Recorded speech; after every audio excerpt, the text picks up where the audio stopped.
নমস্কার বন্ধুরা, স্বাগতম আপনাদের আমাদের চ্যানেলে। আজকে আমরা ক্যামেরন গ্রিন সম্পর্কে জানব। আরও একবার ক্যামেরন গ্রিনকে প্রথম একাদশ থেকে বাদ দেওয়ার দাবি উঠল। অস্ট্রেলিয়ার প্রাক্তন ক্রিকেটার অ্যারন ফিঞ্চ মনে করেন, দাম দেখে প্রথম একাদশ নির্বাচনের বার বন্ধ করুন কেকেআর। চলতি আইপিএলে একেবারে নজর কাড়ছে পারছেন না তিনি। প্রতিটি ম্যাচে ব্যর্থ হচ্ছেন। তার 25.20 কোটি দাম নিয়েও নিরন্তর চলছে সমালোচনা।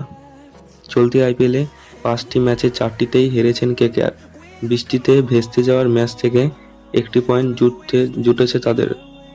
প্রতি ম্যাচেই হয় বোলিং, না হয় ব্যাটিং মুখ থুবড়ে পড়ছে। কেকেআরের দল নির্বাচন এবং কৌশল নিয়ে প্রশ্ন তুলেছেন ফ্রিঞ্চ। তার মতে দলের ভারসাম্য প্রাধান্যই দেওয়া দরকার। ফ্রিঞ্চ বলেন, 2 স্পিনারের সামনে গ্রিন মাত্র একটা বল টিকল।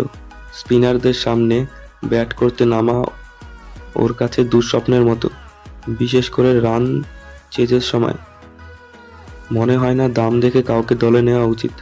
আপনি যে ধরনের দক্ষতা চাইছেন সেটা পূরণ করা নিলামের আসল কাজ। কাউকে বেশি দাম দিয়ে কিনেছেন মানে তাকে খেলাতেই হবে, এমনটা একদমই হওয়া উচিত নয়। মঙ্গলবার চেন্নাইয়ের ম্যাচে 6 নম্বরে নামিয়েছিল কেকেআর গ্রিনকে।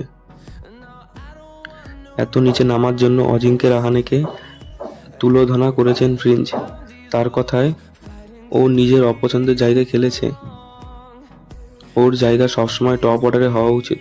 মনে হয় না 6 নেমে টি-20 ক্রিকেটে ও আহামরি কোনো ইনিংস খেলেছে। আপনার কাছে টিম শেফার্ডের মতো বিশেষজ্ঞ ওপেনার রয়েছে, তাকে বসিয়ে রেখেছেন। টি-20তে চোটের জন্য সাম্প্রতিককালে বেশি ম্যাচও খেলেননি গ্রিন। টি-20 বিশ্বকাপে খেলা শেফার্ডের কাছে অভিজ্ঞতা ও দক্ষতা দুটোই রয়েছে। ওর ফর্মও ভালো রয়েছে বর্তমান। আপনার কি মনে হয় কাকে খেলানো দরকার, ক্যামেরন গ্রিন নাকি টিম শেফার্ড, নাকি অন্য কোনো প্লেয়ার? কমেন্টে বলবেন আপনার মতামত।